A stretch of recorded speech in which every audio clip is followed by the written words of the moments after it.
आसमान निकल गया। कौन निकल गया? बांग्लादेश में 1971 में 25% हिंदू थे। आज वह हिंदू हालात ऐसी है, जो ऑफिशियल आंकड़ा है वो 8-9% कहता है, लेकिन जो ग्राउंड जीरो की रिपोर्ट है वो कहती है 5% से भी कम है, और उसमें से भी 2.5% कन्वर्टेड है।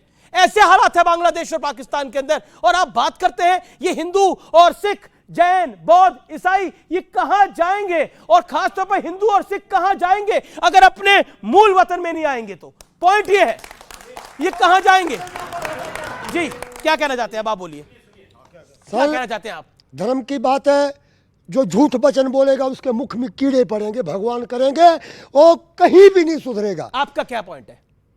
मेरी बुआ की बेटी उठा ली, बहन उठा ली, मेरी परिवार लूटी गई, मेरे घर के 10-10 हजार किलो जमीन वो लूटी गई।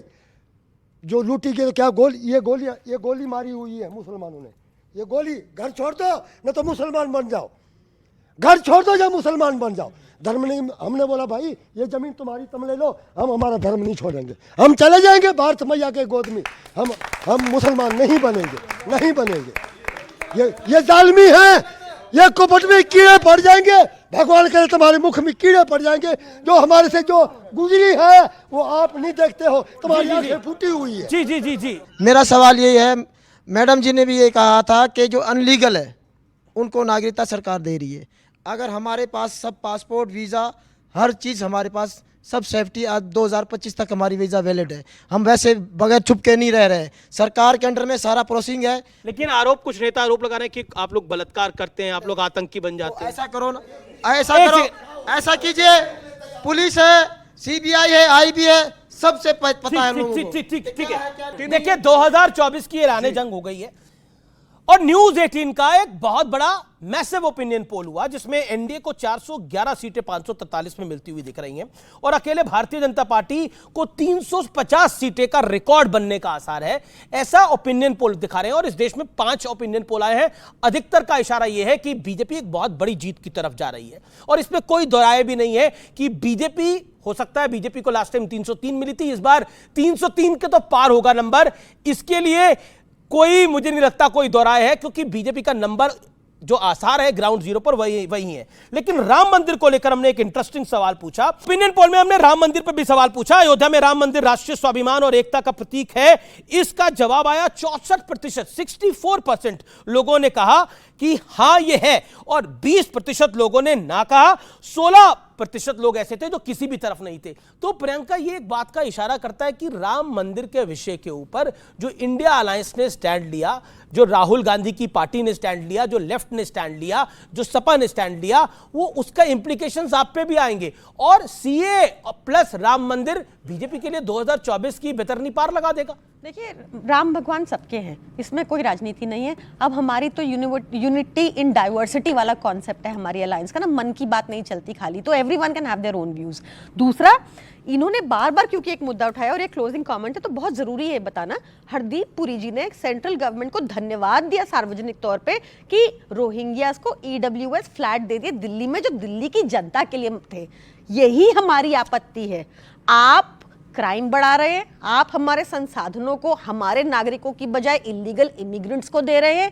कनाडा से सीखिए, जिसने एक टाइम पे सबके लिए नागरिकता खोल दी, वहां पर लॉ एंड ऑर्डर सिचुएशन बिल्कुल चरमरा गई, और आज बहुत ही बड़ा इशू बना हुआ है इलीगल इमिग्रेशन का, चाहे इटली हो, चाहे यूके हो, चाहे यूएस हो, चाहे कनाडा हो। अब मैं सुधांशु जी आपके पास आता हूं। आप राम की बात तो करते हैं, लेकिन काम की बात नहीं करते। पहले तो पढ़े लिखे मुख्यमंत्री की जो प्रतिनिधि हैं उनको बता दूं, बहुत अच्छा इन्होंने बोला। आज इलीगल इमिग्रेंट्स की बहुत बड़ी प्रॉब्लम है, कनाडा से लेके, बेल्जियम से लेके, जर्मनी से लेके, फ्रांस से लेके, मगर साफ साफ बोलिए ना कौन से इलीगल इमिग्रेंट्स?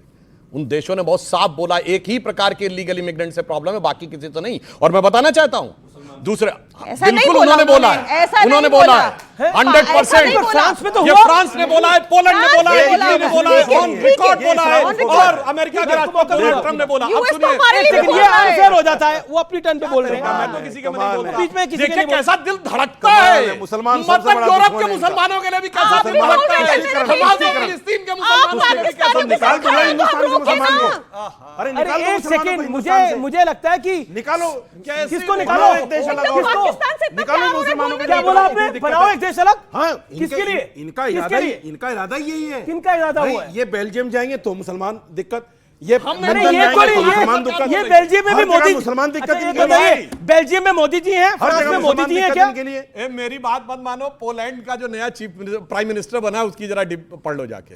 और सुनिए, इटली की प्राइम मिनिस्टर जॉर्जिया मेलोनी की बात पढ़ लीजिए। फाइनल सवाल इंडिया अलायंस की कितनी सीटें आ रही हैं? आपका ओपिनियन पोल क्या कह रहा है, बताइए। 400 पार, INDI नहीं, है नहीं, 400 पार। सुनिए, मेरे पास चंडीगढ़ मेयर इलेक्शन की तरह वो नहीं है कि हाँ, फर्जी ये बात वोट भी मैं सही कर दूं, बोला, बहुत और बढ़िया। ना ही वहां सीसीटीवी है, तो ना ही मैं भगवान हूं। जनता भगवान है, जनता मालिक है। मैं वैसे तो हिंदुस्तानियों के वैसे साथ तो हूं, दिल्ली के चुनाव में पाकिस्तानियों घोषणा के करते साथ नहीं हूं। थे, इस बार ही नहीं कर पा रहे।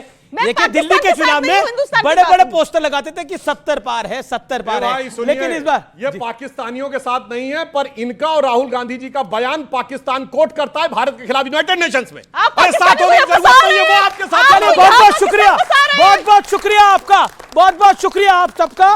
और आपकी जो दुख तकलीफें हैं उनको, वो वाकई उनको सुन के मन हमारा भी व्यथित हुआ और स्क्रीन के उस पार भी लोगों का व्यथित हुआ होगा। लेकिन फिलहाल इतना ही इस चर्चा के अंदर। लेकिन लोकतंत्र के इस महापर्व में आप भी अपनी आहुति जरूर दे